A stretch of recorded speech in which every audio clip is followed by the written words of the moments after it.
At T-Mobile, our critical mission is providing unparalleled 5G coverage for when connectivity is mission critical. Introducing T-Priority, America's best 5G network experience for first responders, even in times of congestion. More capacity, faster speeds, better coverage. T-Priority from T-Mobile, built for tomorrow's emergencies, ready today. Discover more at t-priority.com. For qualifying organizations on eligible rate plans, coverage not available in some areas and may be impacted by emergencies. The PC gave us computing power at home, the internet connected us, and mobile let us do it pretty much anywhere. Now generative AI lets us communicate with technology in our own language using our own senses. But figuring it all out when you're living through it is a totally different story. Welcome to Leading the Shift, a new podcast from Microsoft Azure. I'm your host, Susan Ettlinger. In each episode, leaders will share what they're learning to help you navigate all this change with confidence. Please join us. Listen and subscribe wherever you get your podcasts.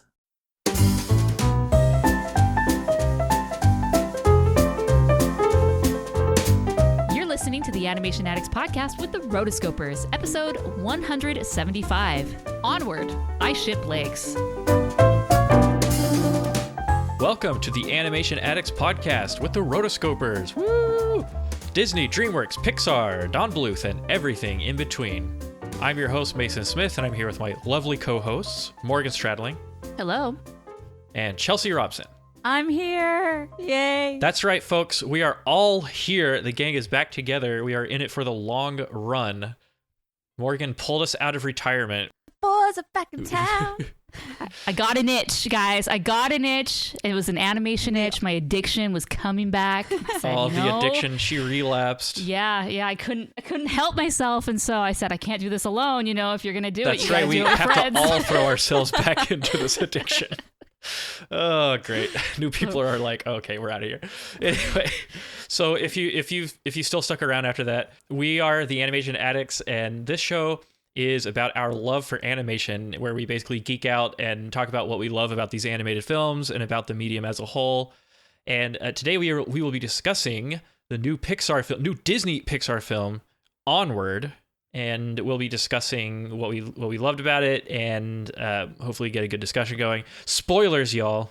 So this is spoiler territory. Please don't expect to not be spoiled. So go out and see the film. Definitely watch the film before this, but you could listen to the episode before you. I don't know. That'd be weird. We really appreciate not fast forwarding through our ads. This is going to be kind of a newer format where we're going to have advertisements, and so I promise they'll be cool. and please listen to them. They keep the podcast going. It helps support us and helps make this show possible. Yeah, let's do some housekeeping real quick for newer listeners, for the older listeners. So our show has been going since 2012. So we were three friends hanging out. We call it our proverbial comfy couch. And we talk about animated films. And so we had a bit of a hiatus for about a year and a half, 2, depends on how you analyze it. Depends on who you're talking to.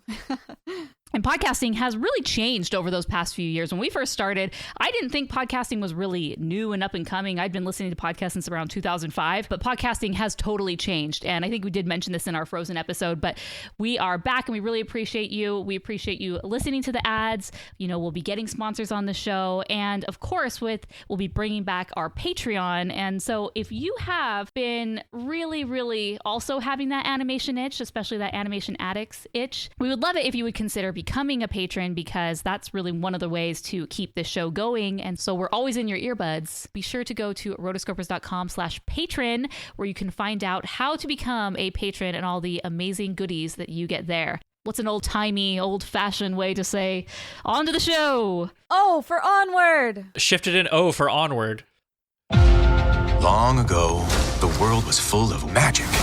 Over time, magic faded away. But I hope there's a little magic left in you. It's from your dad. This brings him back. Dad? Ah, it's just legs! We've only got 24 hours to bring the rest of him back. Put it in O for Onward! Get him! Whatever it takes, I am gonna meet my dad. Disney and Pixar's Onward. Rated PG. Yeah, let's get this discussion going. So Pixar's Onward. So first, we have to stop everything because we have to do Mason's theater report. which is apparently not optional. I gave y'all the option This to is needed. make it optional. I don't know if it just annoys y'all. This is the part where I mostly gripe about my theater experience, and I very seldom commend the people who behave well. This episode is brought to you by Prime Video. In the small town of Holland, Michigan, nothing is ever what it seems. Behind the tulip festivals and pretty houses lay dark secrets that threaten to tear a marriage apart. Nicole Kidman stars in this darkly twisted thriller about a wife and mother whose quest to uncover her husband's secrets may get her more than she bargained for. Holland, streaming on Prime Video March 27th. This episode is brought to you by Progressive Commercial Insurance. Business owners, meet Progressive Insurance. They make it easy to get discounts on commercial auto insurance and find coverages to grow with your business. Quote in as little as 6 minutes at progressivecommercial.com. Progressive Casualty Insurance Company. Coverage provided and serviced by affiliated and third-party insurers. Discounts and coverage selections not available in all states or situations. Experience a progressive lens engineered with AI from Essilor, powered by individual measurements of your visual behavior. A lens personalized to you by an Essilor expert. Discover Verilux XR Track and enjoy instantly sharp vision in motion and seamless transitions from near to far. Find your local Essilor expert today at Essilor.com. This Mason's Theater Report is brought to you by kid who was asking questions the whole time because their parents thought it would be a good idea to bring a 4-year-old to a movie theater for one. I think Disney Pixar's Onward is probably not a good movie to bring a 4-year-old to, but you can either look this stuff up beforehand or you could not. Also brought to you by the dude who answers every hypothetical question posed in the film out loud. I know that guy. Yeah, y'all know that guy. He's been around. Where someone asks a question like, how bad can it be? And he'll be like, really bad. Like, Did he look around to see if other people were listening to him? no. So thanks to Cinemark and their amazing loungers, this podcast is not brought to you by Cinemark, but you know, I'd be open to it. They're amazing luxury loungers, which you have to book in advance. I had the entire back row to myself, and I just had this menagerie of poor unfortunate souls to observe while I was trying to watch my film and enjoy my film. So yeah, dude who answers every hypothetical question posed in the film out loud was definitely there. He was answering every hypothetical question, and it was really annoying. So please don't do that. I'm calling you out for a challenge. And if you want to debate, then I welcome you onto the show to debate whether you should exist or not. Anyway, trailers that I thought were pretty notable. So Despicable Me, like a half, Despicable Me 0.5. Like I came in right in the middle of it. So is it Minions 2 or is it Despicable Me 0.5? Oh, that's true. Because it's little Gru and he's trying to be a villain, and so the minions are helping him out. So that was okay. I really like the kind of madcap animation and kind of situational comedy of the Minions films. Not everyone does, but I kind of like them. And then I got to take another look at the Soul trailer again, which is the Pixar film that I'm actually excited for. I was not very excited about Onward, but that changed. But please, let's just not let this be another Inside Out. Like, Inside Out was great, but we don't need another cartoonish embodiment of abstract metaphysical phenomena film. Please, no. From them. No, I love the world building for the real world stuff. Like, I'm assuming it's New York City. Maybe I'm wrong. Yeah, it is. Okay, so it's New York City. And just like the mood and the atmosphere and the music and stuff, like it was different and it looked like it would have more of a mature beat to it. And then we got the cowboy dance gag at the end, and it was kind of a letdown. But you know what? I have faith that they'll pull off something really cool, so I'm definitely looking forward to that one. And to end my theater report, there was hardly anyone there at noon on a Friday right before spring break happened. That's probably a good time if you want some peace and quiet. Just watch out for the rogues gallery that I always seem to run into when I want to watch a film by myself. So that was Mason's Theater Report. Dun, dun, dun, dun, dun, dun, dun, dun. I liked it. Awesome. So when I came in, I was actually late for our screening. Oh no! And I was like 5 minutes Cardinal late. Yeah. sin. And so when I walked in, I was the person like, Morgan, what's going on? And she's just like, well, there used to be magic. Now there's not. Now this guy it's his birthday. That's about it. I'm like, that sounds okay. That sounds like Morgan. Well, I didn't want to be that person talking. I mean, I didn't want to be kid who was asking questions the whole time. Chelsea. Just kidding. No, she was just a lady that was asking questions at the beginning to get caught up. Yes. I am that person.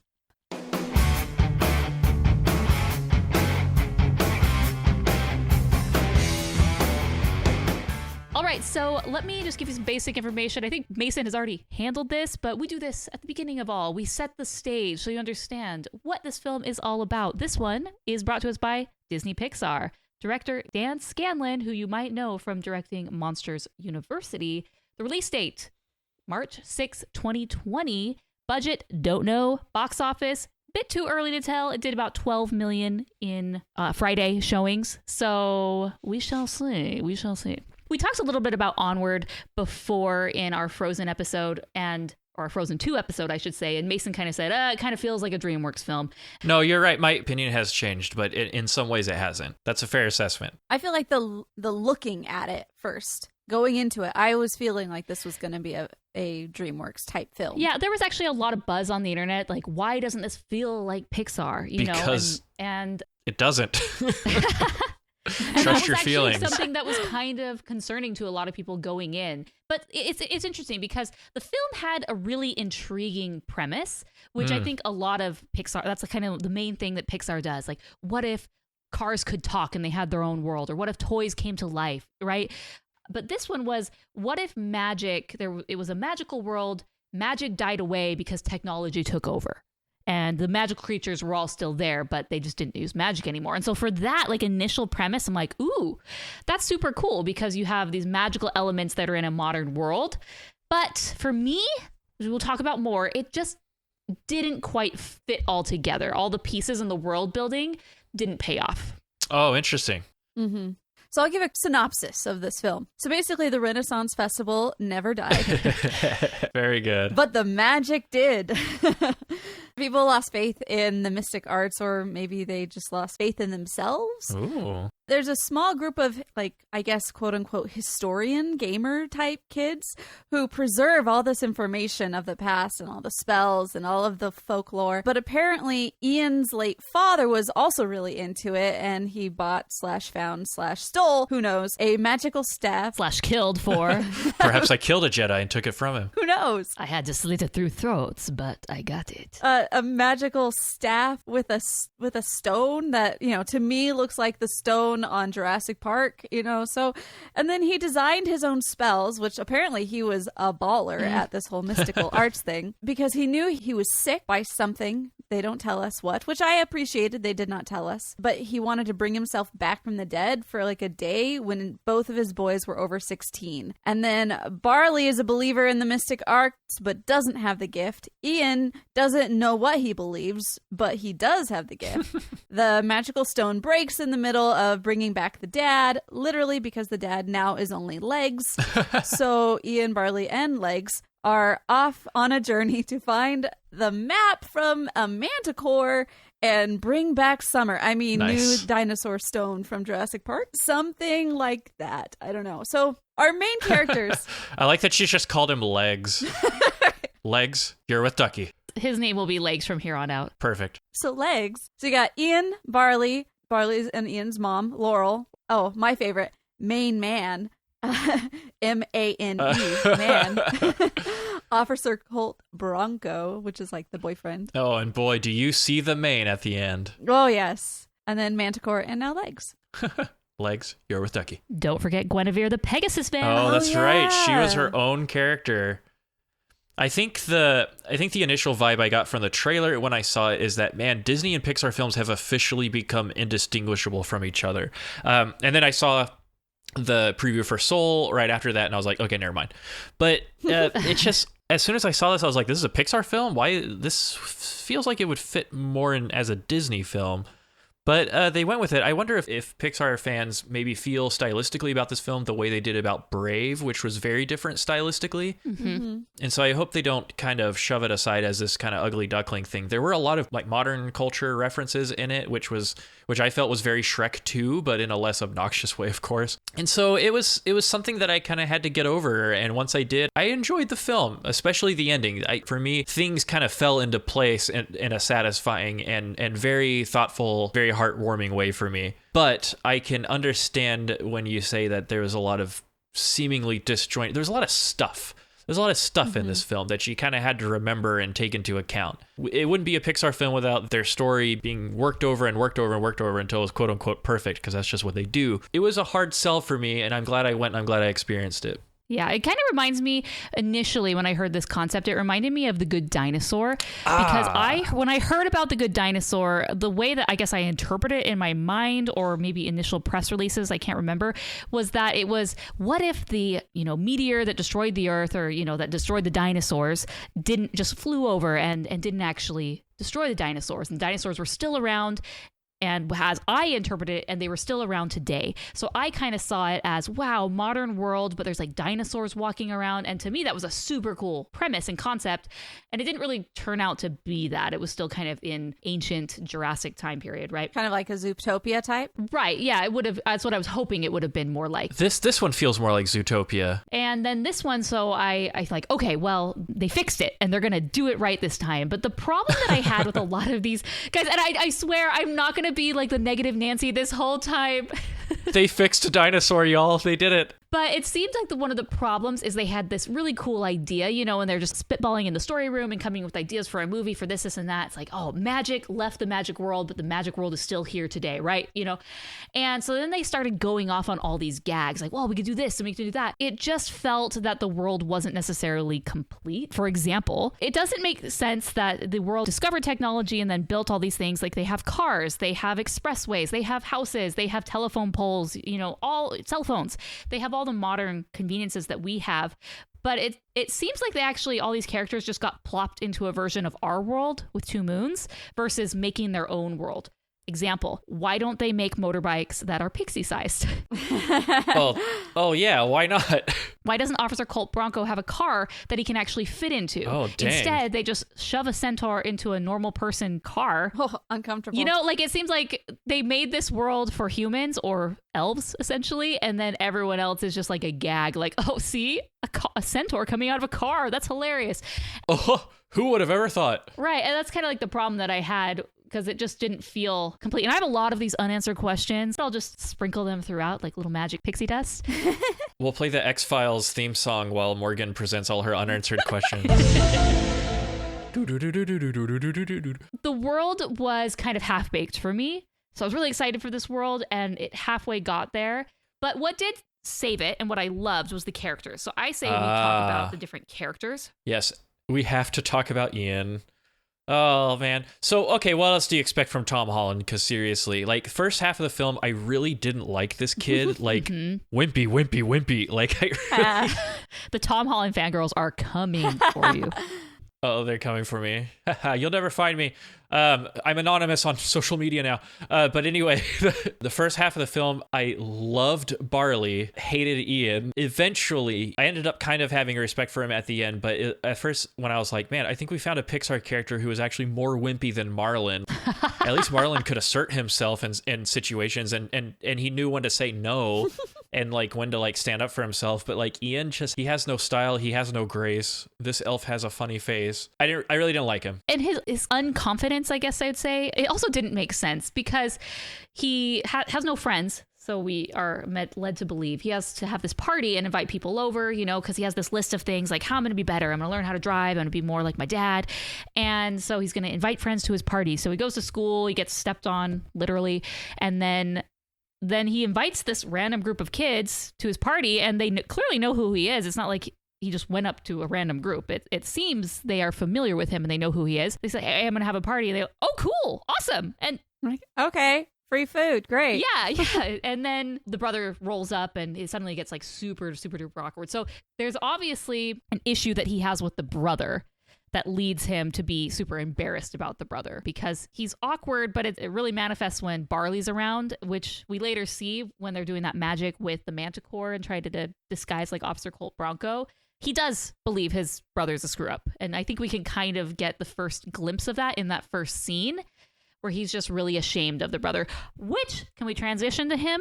Barley's super cool. I agree. I think most of the time I love the fact that he is voiced by Chris Pratt. Like Chris Pratt to me just has like such an endearing way about him. He's great. And so him going into this as a voice character, like especially as like the older brother type, you can just hear like the empathy, you can hear the encouragement, and he's just really good at being that type.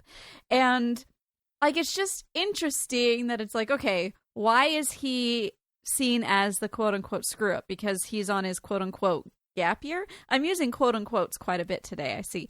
But, I mean, they just think that he's not doing anything with his life because he's focusing so much on these past things. Like, he plays this game all the time so that he can know about the history of the lore and all that. And so that's kind of why people are like, hey, why are you focusing on that kind of stuff? We got electricity now. It's great. Yeah.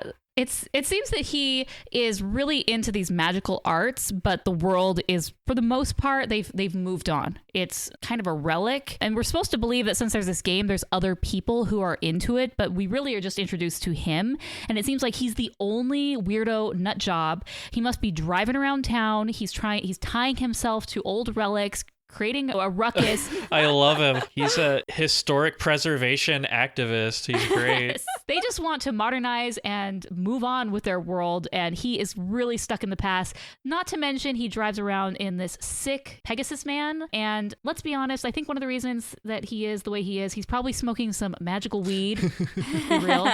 That's why he's the screw-up. He's the stoner kid. So to all of these elements together are supposed to equal lame, but I loved him. No, he was great. He's his own person. Barley is the man, and I gotta know what Chris Pratt's gym routine is because I just watched him carry the whole film on his back. Hey! Okay, besides the Manticore, who is awesome, I really wasn't interested in any of the other characters. Sorry.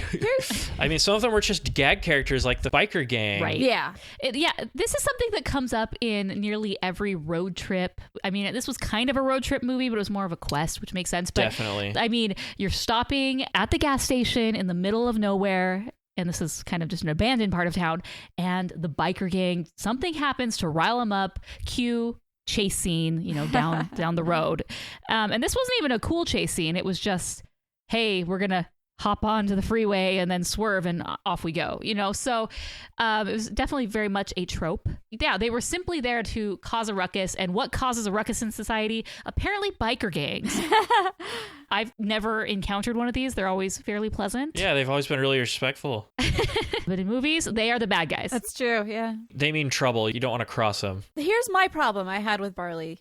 I felt like he was the only one who knew what was going on, which left me as the audience feeling like I was just being drug around and not really feeling involved. Okay. It's actually really interesting because a lot of what spurs this is his obsession with magic actually pays off because he knows what to do because of Quests of Yore. And Quests of Yore, it seems to be based on reality, but almost too much. It's historically accurate. Ridiculously historically accurate. Where all you had to do is just go to the places in real life and you could play the game in real life. It's like a real live National Treasure, except in a card game. Yeah. And so that's kind of another issue I had. It seemed like, I believe in this world, there would be more people who would be into this and really into magic because magic's super cool. Like, don't get me wrong, cell phones with technology and the light bulb are great. But bringing people back from the dead, I don't think technology can do that. So I just have a hard time believing that this is something that's so looked down upon. I would have liked to have seen maybe some of Barley's friends or some of these other magic enthusiasts, and maybe they also were trying to go after the gem. It just seemed too easy how it's like, hey, my card game says to go here. Okay, let's go. Mm-hmm. I know it was based on a Dungeons and Dragons sort of game, and so that's kind of like the point. Like, let's make it like they're playing Dungeons and Dragons. But then, so are you telling me anybody who just goes on this quest, it's like they're playing their own independent video game and they also will find their own gem? Or was this the only gem around and no one in the world had ever found it? And they finally conveniently found it. You know what I'm saying? So these are the things that were literally going on in my mind as I was watching this. Oh yeah. Maybe I'm just too much of a magic nerd, or I mean, do these gems just like show up every time somebody gets one, which is why the dad had one? Right. It seemed like it was super duper rare, but not that much. You can get it within 24 hours. No big deal. So those are some of the things that I would have liked them to flesh out a little more. It doesn't seem like anyone else has this problem. Sequel.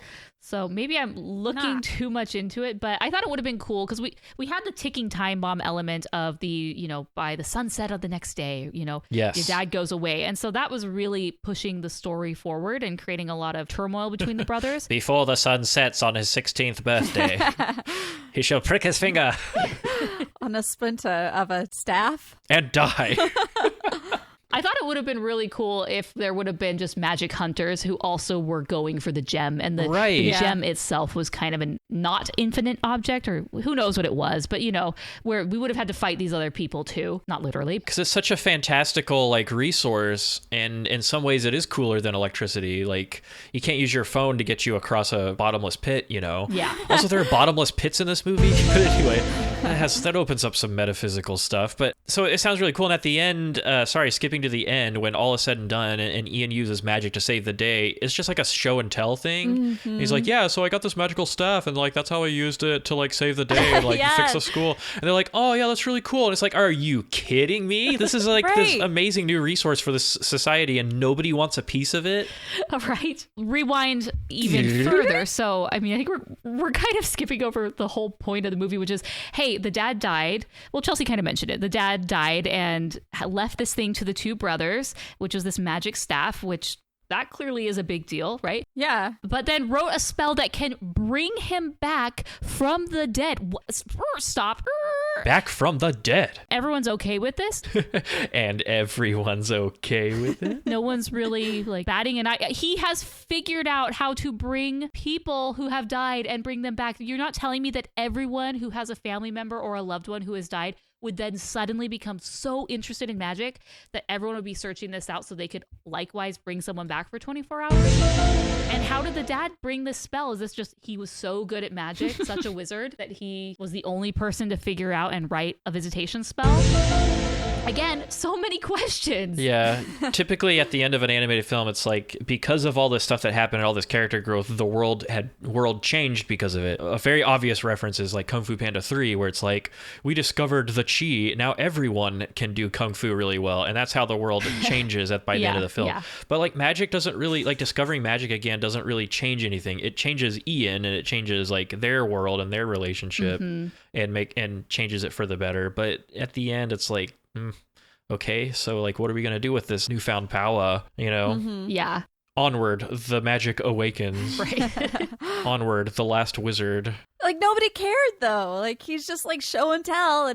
And so that's how you did it. Oh, that's really, really cool that you could summon highly destructive lightning at will. Oh, that's yeah, that's really cool, man. Hey, you want to hang out afterwards? Yeah, sure. You want to go get pizza?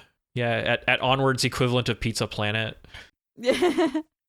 Yeah, so anyway, I really liked Barley. So they go on this quest. They have to find another gem to put, because Ian, of course, screws everything up and ruins everything. Did he screw it up? Yeah, he did. Or was the power just He set himself up for a life-changing character arc that will change him for the better. But he didn't know that yet. Don't look into it too much, okay? Yeah, he screwed up massively. But why did the Phoenix Gem break? Because of he didn't have confidence in himself. He didn't focus, and he didn't have Barley's magic training. Didn't have his tutelage. There would be a lot of broken gems in the former mystical world. Right. Yeah, I guess. Anyway, maybe Phoenix gems were more plentiful, but now there's only a few left. They could have just gone on eBay, Wreck-It Ralph style, and found one. Oh, there's one right there. Okay. Yeah, it's crossing the boundary between the mundane and modern versus this mystic, archaic stuff. It was really hard to connect for me. For example, they go to the Manticore's Tavern, which was supposed to be this amazing place where epic quests were given, and the Manticore was this amazing warrior.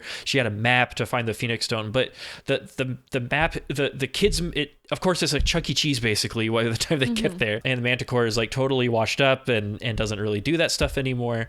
For what? How old is the Manticore? She's probably immortal. That's probably what Manticores do. Good question. That's my question. So it made it seem like it was, it was unclear the timing between the old world to when electricity was discovered to the time of the movie.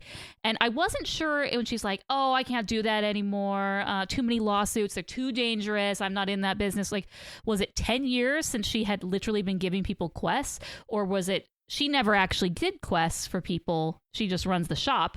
And it was her ancestors who were the Manticore quest givers. You know, I was like, what happened here? That's what I thought. Are you the progenitor or are you the same? It made it seem like she was the one who was giving quests at one point. So up until a decade ago, like quests were pretty common. Again, these are things that are not good for me in my head as I'm watching this movie because I'm confused. Barley explains that like the coming of age ritual involved going on a noble quest. So there's probably a whole industry about it. It's probably like the quinceañera of this like magical world, except for like everyone. Quests for hire, yeah. Yeah. Manticore is really cool in the rest of the film, but for now she's lame. She's fantastic. Man, when he stood up to the Manticore, I was like, oh, okay, so now you got this list and you're going to unknowingly check off everything on your list. When's the driving sequence after this? Right. You're ready. You'll never be ready. Merge. We'll talk about that later. But it's so weird because she has this like amazing map that points to the Phoenix Stone, but it's actually part of the kids menu now. Like it's based like, I don't know about that. She basically drew it as the kids menu because she didn't want the real map. Was she ever giving people the real map? Did she have multiple maps? Nah, she just saved it, I guess. So because he stands up to himself, Manticore kind of has like a "what am I doing with my life" moment, kind of like in the Soul trailer. What am I doing? What have I become? Yeah. Instead of letting this be this positive epiphany, she gets angry because of it. Just like tears the whole place down. Like talk about lawsuits, and but never mind. You know, she's her bad A Manticore self again. I think that's great, and I'm really happy that we see more of her and that she kind of teams up with the mom afterwards, and they have their own like side quest, literally of recovering her curse breaker sword, which was kind of funny. Pawn shop, getting it back from the Yzma of pawn shop owners. You really should have thought about that before you became peasants. Take them away. But anyway, I really liked Manticore. Favorite character besides Barley. And I thought it was really funny how modern times had basically turned this epic place, epic hub for epic quests into a Chuck E. Cheese, basically. Yay! With all the inconveniences of modern restaurants, which are late employees, broken karaoke machines, annoying customers, food getting cold. Oh, the bachelorette party was not having any of it. She is not living the life. This is not what she signed up for. But it pays the bills. I have PTSD right now. Oh, sure. Working in an entertainment venue. Yes. Living in one. She's living it. And so we move on. And then there's this interesting thing. Do we take the path of peril versus the freeway? Ian wants to use the freeway. And then they use the freeway because Ian's like, no, it makes more sense to do this. And I'm like, it's faster. I don't know where this is getting at this point, but they need gas. And so they get the bright idea of making the gas can bigger and making the gasoline inside of it bigger. Well, that was another thing, is that Barley, again, knows he has the book with him, the Quests of Your Game, and they're just like flipping through the pages, and they can, you know, oh, you can make it bigger. Oh, now you can use a spell to do this. Yeah. And so, of course, we'll just make the gas can super giant, and we'll have a pool of gasoline inside, and we'll be on our way. Yeah. It backfires. And then it backfires, and it's like, man, there's no better way to get the kids engaged in the slow point part of your film by turning a character small and shrinking their voice and like pitch shifting their voice. Like, don't act like it's not one of the cheapest tricks in the book, but gosh. It works. It worked. It was at this moment where I said to myself, I don't like this movie. Oh no! Why, Chelsea? Why? Specific moment where I'm like, I do not like this movie. Why? Was it the shrinky voice gag? It wasn't necessarily the shrinky voice gag. It was like the moment when he starts going into the actual gas station and that whole ruckus of bringing on the pixies and everything. I just felt like everything was just piled on top of each other without really feeling like it was cohesive. There was no, I don't know. They started losing you, huh? Yeah, I was lost at this point. Completely gone. Oh man. Okay. Did it ever get redeemed for you? Was there ever a part where you were re-engaged? Okay, good. It did. We'll get there. Which as I said in my YouTube review, like that's really impressive. If you can take me from I do not like this movie to like ugly crying. That's impressive. That's cute. And so they have a run-in with the Pixies, and in doing so, Ian is forced to learn how to drive because, of course, Barley is tiny and he cannot drive. The Pixies get kind of blown into oblivion until we see them later when they're used for other gags. Meanwhile, epic search for the epic bros on their epic quest. So epic. And they have a run-in with the cops, of course, because they go too fast or something like that. And they have to use the disguise spell, which is kind of, it's like half invisibility cloak, half polyjuice potion. So all these arbitrary magical rules. Boy, isn't magic convenient? You can just say, but you have to tell the truth. You have to stop lying. You have to not lie. And it's like, oh, I wonder how this will be used to advance the character arcs. And Exhibit C of why I did not like it. Because they kind of shoehorned in the like, but you can't lie, and he's like, he's not a screw up, and then lie. They tacked on all these rules just for one spell, but not the other. Okay, that's interesting. They should have one where it's like this spell works, but only if you don't lack confidence in yourself, Ian. It's like, okay, the way to hit us over the head with that. Yeah. So, it's actually interesting. Here we are. We're probably halfway point in the movie, and we've barely talked about the dad. And the point... Legs. Which I guess is kind of the point. Yes, dad legs. Ooh, not dad legs? Yeah, there's an image.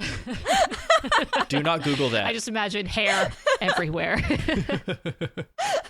But, I mean, he's this essentially inanimate... Well, he's animate, that's for sure. But he can't talk. He can't really interact other than the toe taps, which is, oh, so cute. He remembers the sun because they tapped on his toe. Yep. They try to bring in these little moments. But he's basically kind of a throwaway character because they throw a sweater vest over him and a puffer jacket and some glasses and a hat. And he's just pushed into the background around aimlessly. Yeah. But the whole point is the dad. Yeah. But we forget about the dad. We're not even talking about him. It's If he was half in the netherworld, like, where is his other half? Is his other half in the soul cairn, to quote Skyrim, or he's disembodied? Can he hear them? That's what I want to know. I could never tell throughout the whole film if he couldn't hear them. So he can only touch them. But he just conveniently stumbles upon him while he's like stumbling around and stuff. Okay, that's why, because he couldn't hear the toe tap. Yeah, he couldn't hear the music, but he could feel the vibrations and knew that was music, and so he was dancing to that. Mm-hmm. Okay, yeah. I get that. Some of that stuff was kind of difficult for me. And there's viewers out there who are probably pulling their hair out listening to us right now and be like, "It's just a movie. Like, gosh, just relax and enjoy it. Have some fun." Man, we wouldn't be the Rotoscopers if we weren't talking about everything that we feel about this movie. So sorry, not sorry. It's very convenient. I think there's 3-4 basic spells that he's able to master. It's one of the easiest ones in the book and literally the hardest one in the book. I guess 4 or 5. Arcane Lightning, and then bringing someone back to the dead requires no skill, essentially. Just make sure your jewel doesn't break. So that was another thing. It was like very convenient to become level 100 dungeon master. Ian could do what the genie could never do.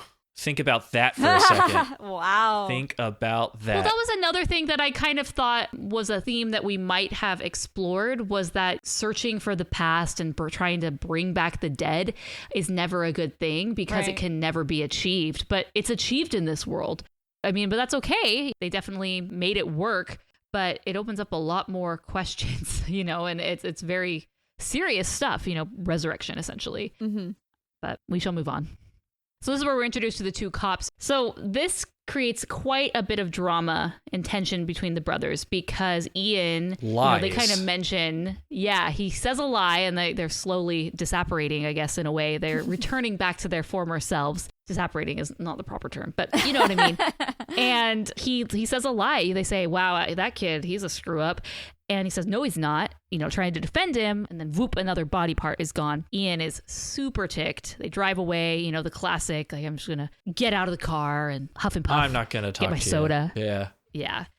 And they really try to talk it through. And this is where it comes out that Barley is true to Barley, which I really do appreciate, like talking about being yourself. Oh, he's amazing. He will never stop being himself. Yes, like he's on earlier in the film, you know, when it's his birthday, it's like your 16th birthday. Like he just owns it, and he talks the medieval way and everything about quests, and he is like truly him, and he is all about it, and he really doesn't care until this moment when his family is the one that essentially is throwing him aside and also kind of agreeing with what society feels about him, that he's this screw up that, you know, no one cares about, and that hurts his feelings because I thought I at least had my brother. I don't have my dad anymore. Oh yeah, that's highly alienating. Yeah.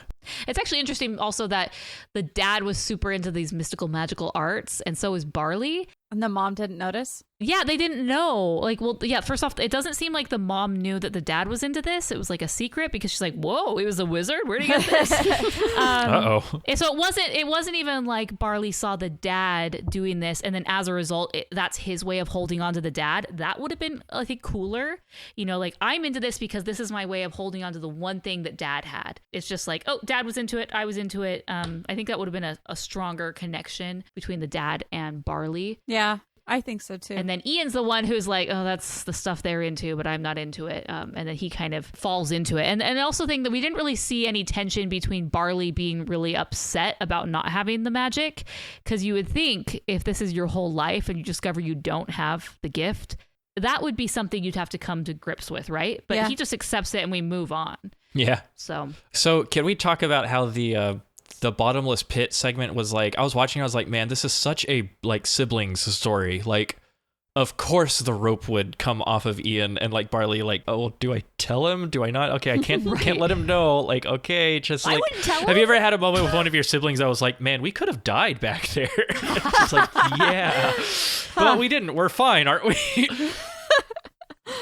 That's what I was thinking. Most of those incidents revolved around firecrackers in Mexico. Oh, wow. Oh, wow. Nice. That'll be As for they always another. do. That'll be a whole nother podcast.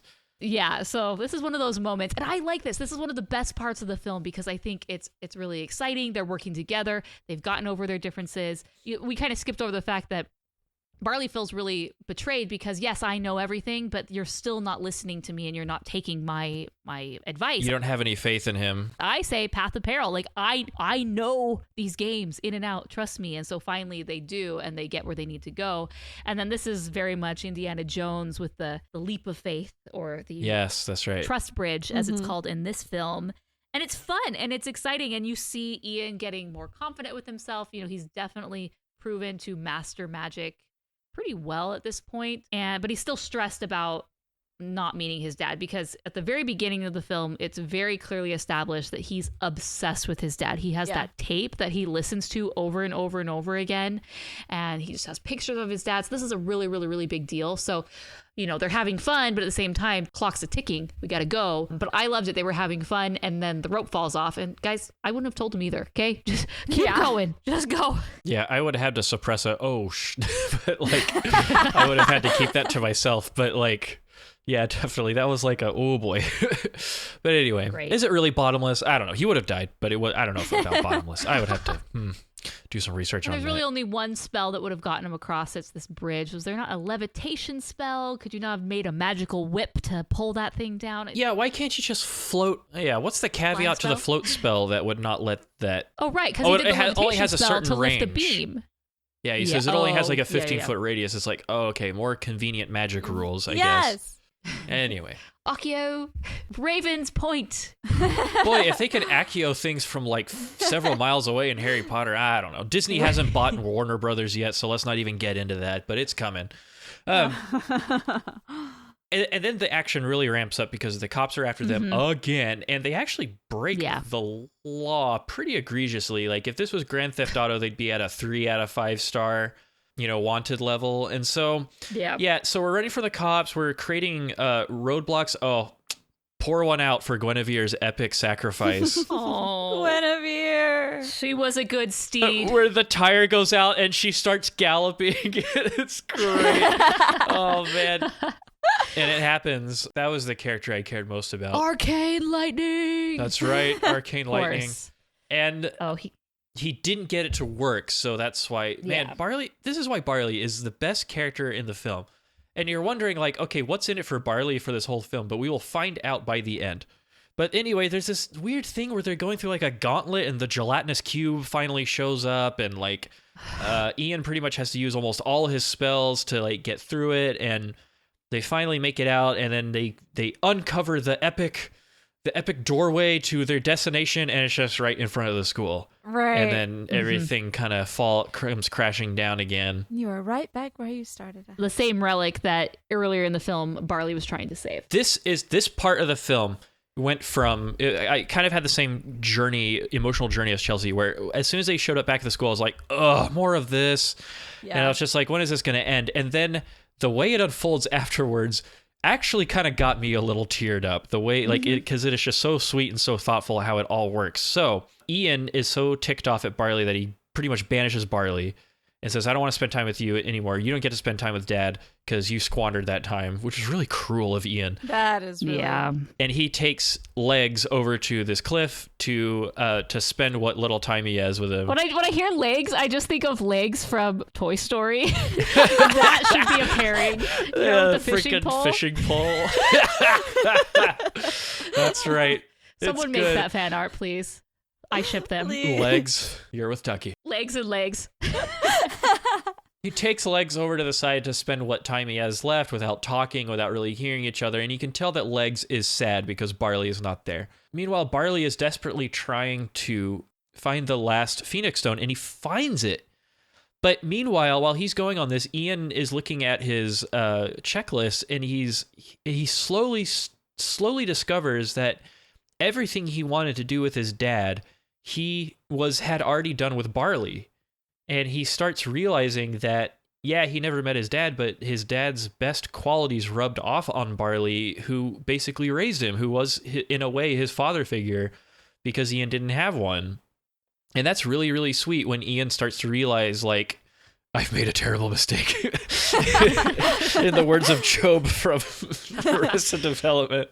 But anyway, not to ruin the mood, but he comes to realize that, like, the journey that he went on actually transformed him and actually helped him become the man that his dad probably wanted him to be. And it's because his dad's qualities were transferred to Barley, who is actually the best freaking character in this film. Like, he's basically, like, besides being a little kind of a slob and not paying for as many traffic violations, which is bad. Yeah, he's not a model citizen, zero discipline, to quote Van Halen. But he realizes that maybe he's okay, but maybe Barley's not okay. And he realized that maybe Barley needs to meet Dad and say goodbye to him properly one last time, more than Ian needed to see Dad in the first place. And man, I thought that's the part where it kind of hit me. I was like, man, way to go, Pixar. Like, this is such a mature, interesting, thoughtful little development at the end that really drives home some important truths about family, that like families are in it together. And even though you have parts missing, and this is personal for me because my dad passed away probably 6 years ago now, or 5 or 6 years ago now. And there are times when I really miss him, but there are also times when, and this is something that like my mom brings up a lot and that my wife brings up a lot, is that some of my dad's best qualities happen to rub off on me. And those are things that I can fall back on and touch upon in my moments when I really wish that he was next to me, and I wish I could bring him back even just for one day. And for someone who went through that experience, that was a really big deal for me. And at that point I was like, oh, here they come. Floodgates are open now. Yeah. Release the river. Like it's happening. And so it was a really positive emotional experience for me. Ian never gets to see his dad face to face, but I think what he got was something more valuable than that, which is cheesy, but is true. We get kind of two different sacrifices here, and Barley's is in the grand scheme of things, not that important. It's the most important thing in his life material, which is the van, and he sacrifices it, but Ian sacrifices the one thing that he's wanted his entire life, his number one goal for his brother, which up until 24 hours ago, he really thought was a screw up. But I like that he realizes that Barley has unfinished business, where I just don't have any business. I have aspirations. I would like to meet this guy, but I never really got to meet him. And so it's so much more important for Barley to close that chapter, so that way we can move on together. And I think, again, when people talk about this film, and as we've been talking about it, that it really does save the day, this scene right here. It has a really rocky way of getting there, but it gets there and it works and it's really good. Yeah, well, the moment that it started coming back for me, that I was like, okay, I am emotionally invested again when I was completely out before, was when they're on the river of the cheese puff boat. Yeah, on their cheese puff boat, where that's where Barley like mentioned, oh yeah, I do have one other memory, but it's one that I don't like to talk about. Yes, and that was a very profound moment in an otherwise very forgetful sequence. I'm sorry. High action, low you interest breezed right for over Mason. that, but that's okay. Did you guys kind of see this coming? Because Ian has this checklist that I didn't see that he was going to give up and sacrifice for Barley, but I kind of saw that they were checking off the things on his list because he was scratching them off as they ran out of time. But I was looking at the list thinking, but you're doing that. You're going on a walk with your dad. You're learning how to drive. Like I kind of could see where this was going with, hey, I did it with my dad and my brother, but it really was the brother. So I thought, if anyone else was kind of picking up on that. No, that's what I got too at that point. Cause I was like, okay, now we're bringing it back to like things that actually matter in life, as opposed to let's go on this quest to find the Phoenix Stone of what? So that's where it brought me back in. And starting about, at the cliff, that's where things started to get ugly crying in there. And I was like, oh. Oh, we haven't even talked about the dragon, which I thought was actually kind of lame. Oh my gosh. They needed some sort of device to like separate everybody and bring everything together. But like the dragon had no emotional stake in what was happening. It was just like a mild inconvenience. Like any video game. Right. Yeah. What is it? Dragons? But anyway, the dragon got Futhro-dawed right out of the sky, and I liked seeing the Manticore and I guess the mom, but more the Manticore like in action, like doing her thing. Mm-hmm. And that was fun, but it just, I don't know, didn't emotionally resonate with me. Yeah, it's just interesting how, another unanswered question, it seems that years of evolution has made these creatures forget how to fly. Like, as a whole, as a society, like manticores don't fly, pixies don't fly, even the freaking the alicorns that are like the rubbish eating raccoons of the land, they don't even fly. They like kind of stutter along, like they are losing their ability real fast. But both the pixies and the manticore are able to overcome these evolutions quite quickly. Like, just like riding a bike, just you gotta believe enough. And I didn't love that, because again, I wasn't quite sure how many eons or years or decades are we removed from magic, but it seems like, in a magical day, all of these things are overcome. But I love the Manticore because I liked that we had this side quest, and the side quest, they actually do the majority of the heavy lifting as far as defeating the dragon, slaying the dragon, if you will. But anyway, the dragon really had no emotional resonance in me. Everything else that was happening was just, man, it was good. The only thing I liked was the face on top of the high school mascot that was dragon. Cute. That was a fun irony. I like that. It was a fun little gag. Yeah, that's about all you get out of it, though.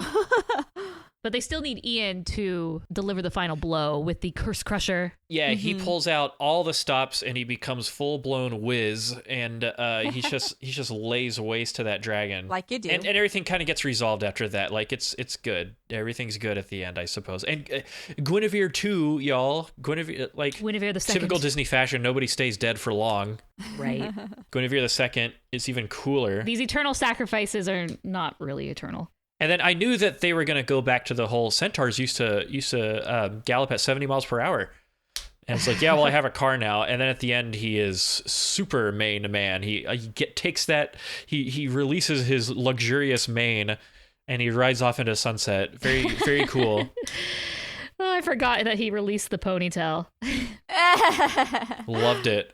And everything kind of works out. And I didn't stick around for like a post-credit scene. I'm assuming there was none. We stuck around. There is none. Yeah. There is none. It was cool. I believe I have some peers from university who worked on it. So good on them. Like very nice. I don't know. Pixar's pretty much got the whole like rendering technology down by now. There's really not much more you can say. No, there's nothing you can say about like the characters or how much animation has improved because they found like a really happy, good place that looks good. We'll talk about Toy Story 4 at some point, how photoreal some of those backgrounds were. But we don't even talk about the animation because it's just very, very good. And it's not leaps and bounds improved.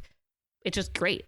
Yeah. Pretty typical Pixar. Very, very excellent. Now we're talking about how it's just a lot of the same, to be honest. But there's technical directors at Pixar who are probably pulling their hair out, being like, "Are you kidding? We like solved all these technical problems that you don't even realize we did." The gelatinous cube. The gelatinous cube was such a technical marvel. We will be giving 5 talks on it at SIGGRAPH this year. But anyway.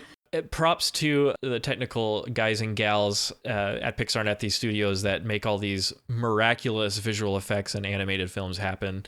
And for us, it's just so nonchalant, just something we just like passively consume. But for them, it's like their full-time job. So nothing but respect for them. Isn't that the goal? To make it a non-thing so that doesn't take you out of the story. No uncanny valley here. So this kind of brings me into one thing. So I saw the preview for Connected recently, and I'm really excited about it because it looks so different from other animated films. We've seen Minions for so long. We know what they look like. We know what characters from that universe look like. We've been involved in Pixar for so long that, they have a style. Like, let's just be realistic. But I'm always happy to see cutting edge visual technology and and computer graphics being utilized for maybe something that looks like it could have existed hand drawn 20 years ago, but it's also CG. Like they did that with the Peanuts movie. They did that with Hotel Transylvania to some extent. Yeah. Although they're coming out with a 4th one, and I don't think I have the patience for that franchise anymore.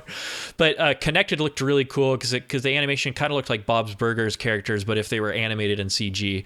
And I was pretty dang impressed with that. And so the medium is being pushed forward. It's just being pushed out also into and expanding its boundaries into different visual styles. And I think that's really cool. I can't say the same about Onward. It was very kind of predictable and very established in its look and feel, but it was still a good film in the end. And I still enjoyed it. There's a lot of things that I got out of this that I was like, I was definitely in my own little world going into this, I think, because I had been listening to a lot of different podcasts about like history and religious stuff as well. So like when I saw this, I really saw like on the spiritual level, because there's as a practicing Christian, I have my beliefs that it's like, okay, miracles happen, but do I expect them? And I feel like that was kind of like the situation in this. They lived in a world where there's a lot more available to them than they are letting happen because they are focusing on the science, and as opposed to like focusing on the other side, the metaphysical side, I guess.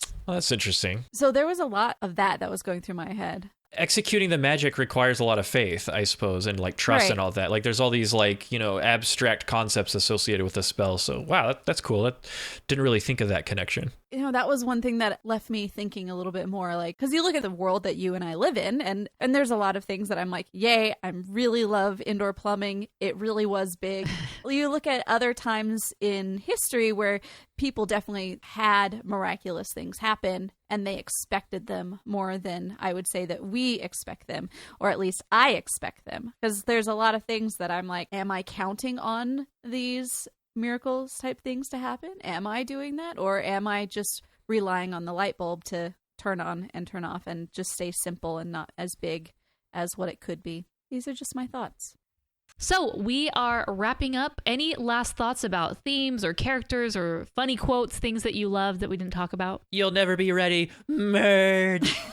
I'm going to say that every time I'm driving. Oh, it's for Onward. I shifted an O for Onward. All right, guys, stay tuned. We are going to be right back, and you're going to hear what we rate it. All right, so let's rate this thing. So my rating would be probably 3.5, but closer to a 4 stars. I enjoyed it. I'll say 4 stars. Why am I being a grumpus for? The ending kind of tied it all together for me, and I thought it was really sweet and very thoughtful and very different from stuff that I see in a lot of animated films. So I will go ahead and give it 4 stars. From Mason, 4 stars. Okay, so I'm going to give this film 3.5 stars. My reviews on YouTube, I gave it 3, but kind of talking through it and having more time with it, I've gone up a level and I'm giving it 3.5. That doesn't mean that it's a horrible film. It was a good film and I enjoyed the ride, but it was just kind of shaky getting there. The middle felt really formulaic, and I understand that's literally the point. Like, it's supposed to be a quest, like a Dungeons and Dragons style game. However, it just was kind of awkward and clunky. the magic and the world building really didn't all come together and wasn't super believable for me. But those ending scenes with Ian and his sacrifice and the waterworks that came really, really made up for the journey, I guess. The ending was worth it and I really liked it, but it just wasn't my favorite film that I've seen so far. But okay, for me, when I say something is at a 1, it means I do not like this film. At a 2, it's more of a like, I am not a fan. It's not my thing. 2.5 is meh. I don't really care either way. 3, it's like, it's good. 4, it's like, oh, it's good. And then 5, it's like, it's so good. Okay? Those are my levels, right? Okay, write that down, everyone. Okay. Take notes because there's a quiz after. I would say that this is at a 3 level for me. It got out of the woods of being at the 1 because it did. It started out as like maybe in the 2.5 to 3 because you start out at middle ground. It went down to 1 and then it went back up, like it pushed it up enough to where I'm like, this is a good film. It's not so good, but it's a good one. So I'm at 3. All right. We want to hear what you rate it. So be sure to go to rotoscopers.com/175. Let us know your rating in those comments. Also on Instagram when we post about this. Be sure to let us know your feelings on Onward. But some voicemails came in, so cue. Hey Rotoscopers, this is Jack calling from ATL. I'm so happy you guys are back and doing the podcast. And I want to say I really enjoy your Frozen reviews. I was so relieved when you guys said you were kind of confused by elements of the movie because I thought I was going insane being the only one. Does anyone not hear that I was confused by this children's Disney movie? But hey, whatever. It was still a lot of fun.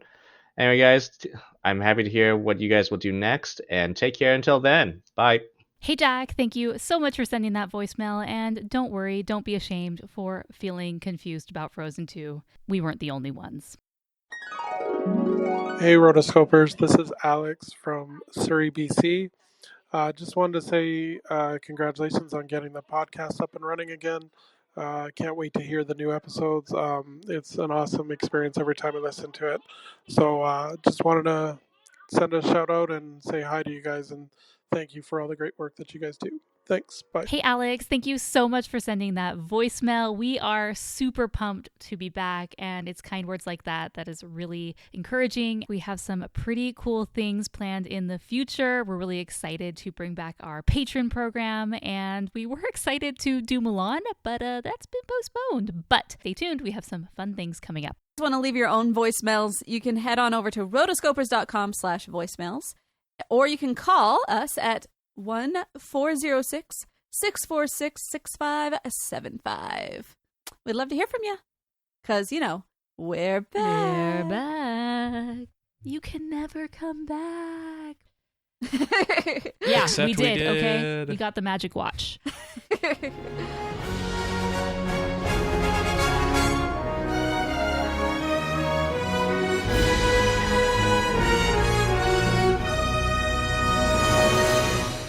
All right, guys. So, of course, you know the drill. Tweet about the show using #AnimationAddicts. And when you are on Instagram, if you take a screenshot of your phone, your listening device, just whatever, and tag us at Rotoscopers and #AnimationAddicts. Let us know that you are listening and loving the episodes, and we will be sure to reshare on our Instagram.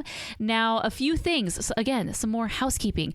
Since we are back, it's really, really important that you subscribe to the show. If you maybe were a subscriber and you unsubscribed, now would be a good time to do that, okay? Just do it right now. The technology nowadays, you don't need magic to do that. You can just click a button and ding, you're subscribed. So go to rotoscopers.com/iTunes if you want to subscribe directly in iTunes. And speaking of iTunes and any podcast platform, we would really appreciate it if you left us a review. So now that there are so many podcast listeners out there, we would appreciate it if you would just leave us a review. You don't necessarily have to write a full-blown review. It's very easy. You go to your podcast and you click the star button, and we would prefer a 5, but we like honest reviews about the show. And that's one thing that really helps with the algorithm to whether our show will be shown to other people. So yeah, now that we are back, if you've been a listener and you are excited that we are back, just give us a review. We appreciate it. You can actually update your reviews too. So even if you've already done a review, you can update it. Yeah, if you gave us a 4 and we've grown on you, like how Onward has grown on me over the past 2 weeks. You can update it and give us a 5. We'd love it. So I wanted to announce that we actually are going to be doing a contest since we are coming back. We're doing a giveaway. If you leave us a review and screenshot and send it to us, you will be entered to win a $50 Amazon gift card. Ooh. Full details are on our Instagram at the time when this goes live. There's a contest post or a giveaway post. You can go there, and that has all the details on how to enter. There's specific things that you need to do. But go there and be sure to leave the review because you want to win that. Who doesn't love free Amazon money? I like it. I want it. Can I enter? Actually, I don't think you can, but you can leave a review if you haven't already. And of course, we have our Patreon program, which is a way that you can support the show and get extra perks. So be sure to go to rotoscopers.com/patron, because again, if you miss the show and you're like, man, you're going back in the old archives and you're listening to our Robin Hood episode and like episode 1 again because you just missed the good old days. It's a Robin Hood episode. It's so good. If you have not listened to the Robin Hood episode, chaos. It's amazing. Man, it's like we were on mushrooms that whole time. We were like on laughing gas the whole time. True. It's true. What episode was that? It was like 50, 40? Go to rotoscopers.com/40 if you want to listen to the good old days, our Robin Hood episode, which is pretty darn amazing. Criminally. If you're sick of listening to the back catalog because you've listened to it maybe 20, 30 times at this point, consider being a patron so we don't go away again. Okay? Let's not let this happen again. Let's not let the magic be lost. That was great. That was a great rally. That was a great call to action, Morgan. Awesome. So be sure to go to rotoscopers.com/patron where you can find out how to become a patron and all the amazing goodies that you get there. Our next episode is going to be Lady and the Tramp. Can you believe there are still movies that we haven't done? Yes.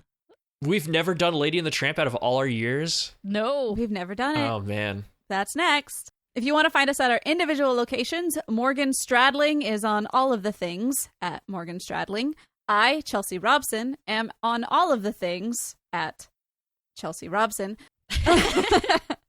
Also, I wanted to mention that I write custom songs for people. So for people who... Ooh. Yes, this is very exciting. This is kind of a newer thing for me over the last couple of months. I started writing custom songs to help people celebrate like proposals, weddings, anniversaries, birthdays, Mother's Day is coming up. I actually write a full song for you based on different answers that you give me, and it's awesome. So for all the Rotoscopers listeners, I actually am giving a 25% discount on all of my song packages, which is a huge discount. So if you want more information, go to songsbychelsea.com. Can I get you to write a song about how awesome I am? Of course you can. He meant for free. No, for the 25% discount still active. I listen to the Rotoscopers. Yes. You are more than welcome to, Mason. All right, I'll have my people call your people. You can find me at mason@rotoscopers.com.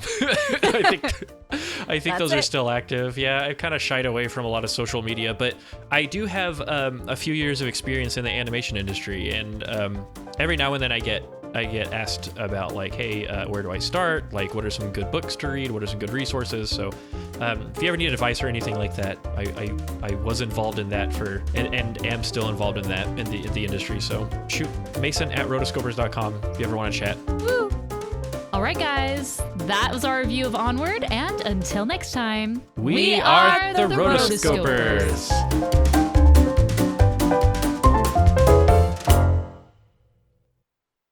Oh, this isn't Disney. Pardon me. They all mix together. They are. They're all the one. Yes. They should have a second version of this film where you're in the theater and every time something magical happens, you can hear Count Frollo go, sorcery. That's what I want. Yes. Make it happen, Pixar. Again, like I said, the beginning of this had so much potential. It had this amazing premise of this magical world that's now modernized. It's basically, suburban New Mushroomton and these magical creatures. Sorry, just cut. I'm just gonna start all over. Sorry, I'm the worst. I'm really rusty. New Mushroomton, man. That is the dead giveaway right there. Everyone in this film is on mushrooms and just imagining this. That's a dead giveaway. Hey, I was right about barley, was I not?